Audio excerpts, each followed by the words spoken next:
2900 BC, the patchwork of Mesopotamia's 30 or so city-states hardly comprised a cohesive empire.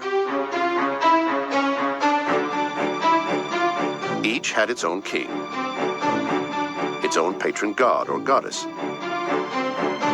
and a competing area of agricultural fields. Rival cities created alliances to bolster their own independence or to conquer their neighbors.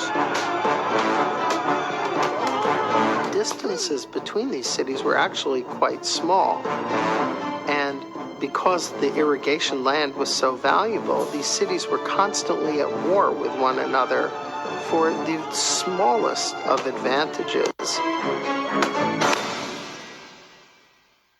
By 2334 BC, one king came to dominate Mesopotamia: Sargon the Great.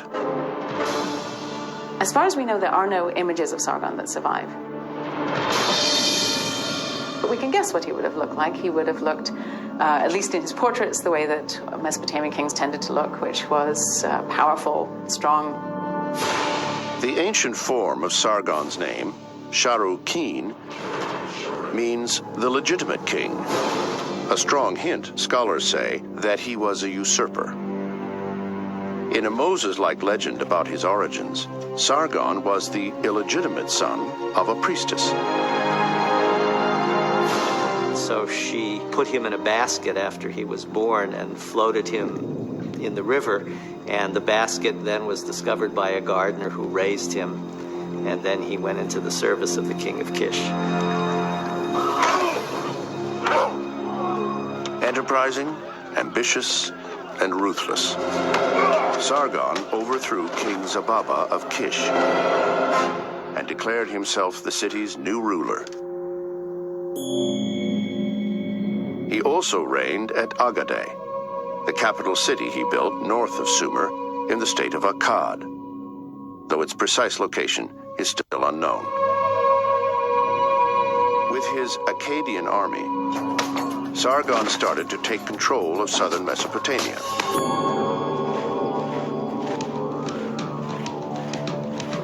His first conquest was the city of Uruk, where he captured and then humiliated Uruk's king, Lugalza-Gezi, by dragging him away on a leash.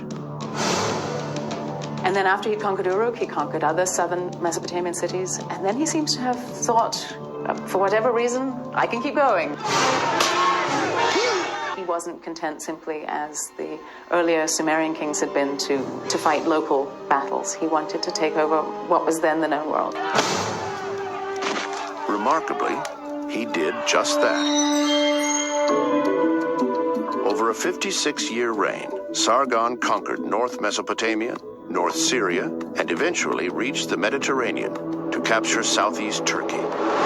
Sargon built the world's first empire. He was the first king in the world to decide to take over lands that were occupied by people of different nationalities, different languages, different gods. And he was somebody that Mesopotamian kings from that time onwards looked up to. He was the king that really set the ground rules for what it was to be an emperor. Sargon's empire was not only unique in scale, but also in organization.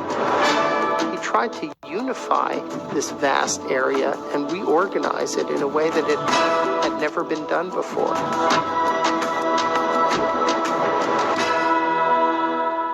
Every city in Mesopotamia had its own system of weights and measures. Sargon standardized weights and measures throughout the whole area he had conquered. And by doing that, he made it possible to have trade over vast distances.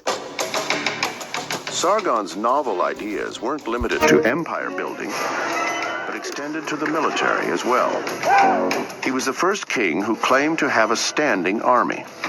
Drafted from all cities in the empire, it was a huge force of 5,400 men that proved expensive to maintain. So Sargon instituted a new tradition to help feed his troops.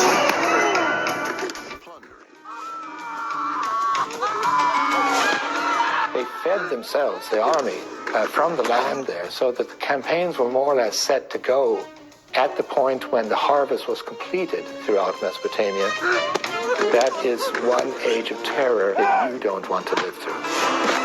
Being outside of Akkad and not a member of that inner elite, and knowing that every year you are going to be faced with this kind of slaughter.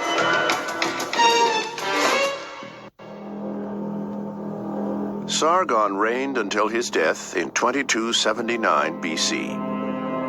His dynasty continued to rule for another 82 years.